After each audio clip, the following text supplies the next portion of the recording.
Wednesday, August the 27th. I'm Bernard Hickey for the Kaka. This is my daily podcast and video that goes out to paying subscribers via my Substack called the Kaka.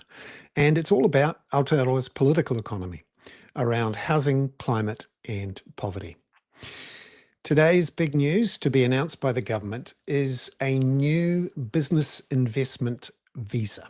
This will allow people to invest $2 million in a New Zealand business to get residency, and allow those people who invest $1 million in a business to get onto a fast track to a residency within 3 years. There are some businesses that are going to be ruled out of this, including brothels, dairies, convenience stores, and some other franchise type businesses. And people who invest in more than $2 million in a bigger business, they can get the same visa if they invest more than 25% in that business. We haven't seen yet whether it will come with the right to buy residential property, but there is some obvious speculation that it will. This is another big move for the government to essentially buy some economic growth by increasing the population. I wanted to go to a presentation now, which gives you a sense of how the government's operating here and gives you some of the details. Essentially, the government is going for growth by loosening the migration settings and bringing in capital, particularly into the housing market, to get that going again as well. So today we have seen we're going to see the announcement from Erica Stanford, the immigration minister. $2 million gets you a fast track to residency. $1 million gets you residency in 3 years. And that ban is going to be lifted shortly.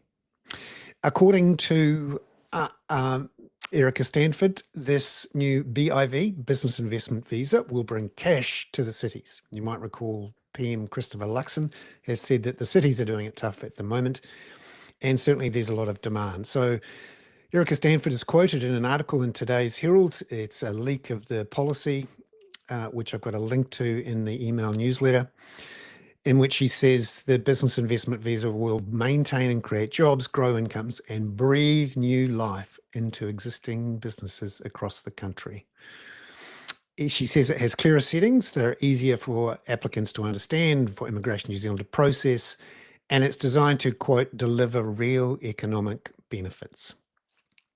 A Productivity Commission inquiry, a couple of them actually in recent years, have questioned whether there are real economic benefits in the long run to strong population growth from migration.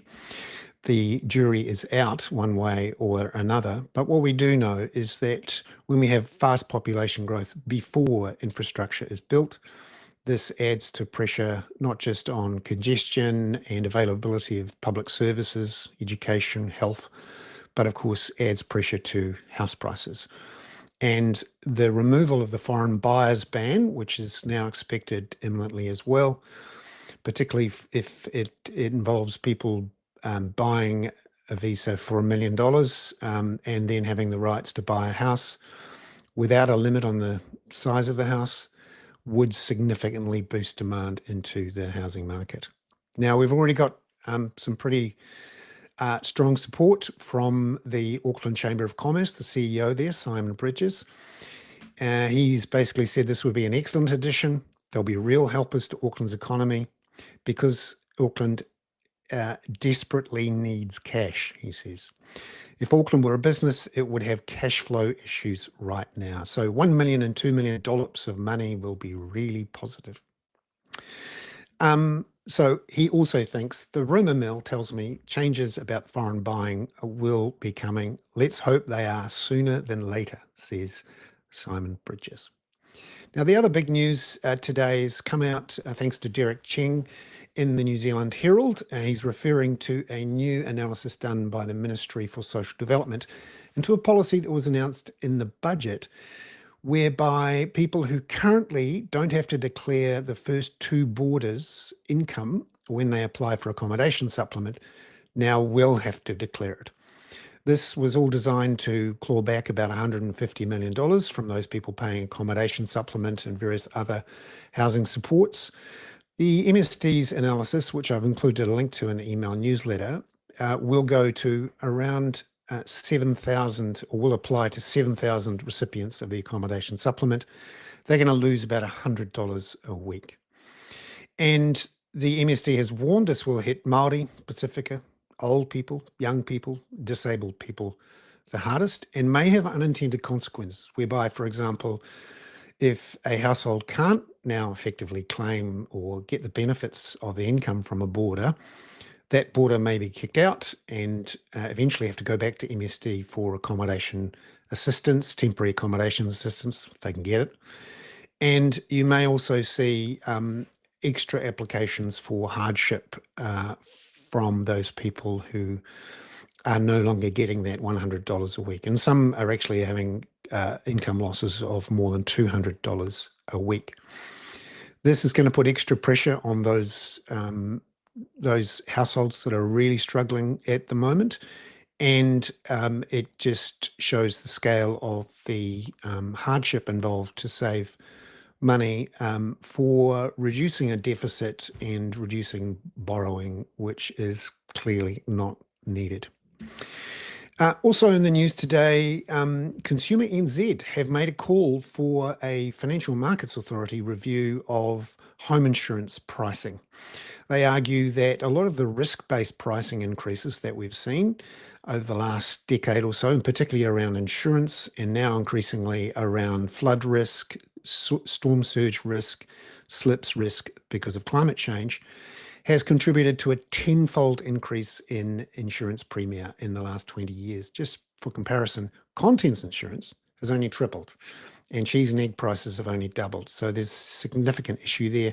This chart there, thanks to the New Zealand Herald, is Janesh Tibshrani, shows what's happened to dwelling insurance. The growth there over the last 20 years or so has been significantly faster for dwelling insurance. And the point is made that we don't have a lot of transparency from the insurers about exactly why some properties are being charged more than others, how much of it's flood risk, quake risk. If you're going to have a risk-based pricing system that is variable depending on flood maps, quake risks, various modelling, that should be open for consumers and others to see, whereas it isn't at the moment. So that's one to watch. And just finally, the Dunedin City Council yesterday voted 8-7, and it required the casting vote of the Mayor, Jules Radich, 8-7 to abandon plans for a cycleway through the main student area of Dunedin. This is called the Albany Street Connection Project. It's going to be a key cycleway through the area. Opponents said it would help save $1.5 million by not doing it, although it was matched by NZTA funding of $1.5 million. It's not clear whether that money will now just go up in smoke. And of course, one of the main arguments by those who opposed the cycleway was that it would remove 48 car parks. Boy. I'm Bernard Hickey. It is Wednesday, August the 27th. That is my daily chorus on the kaka. Ka kite anō.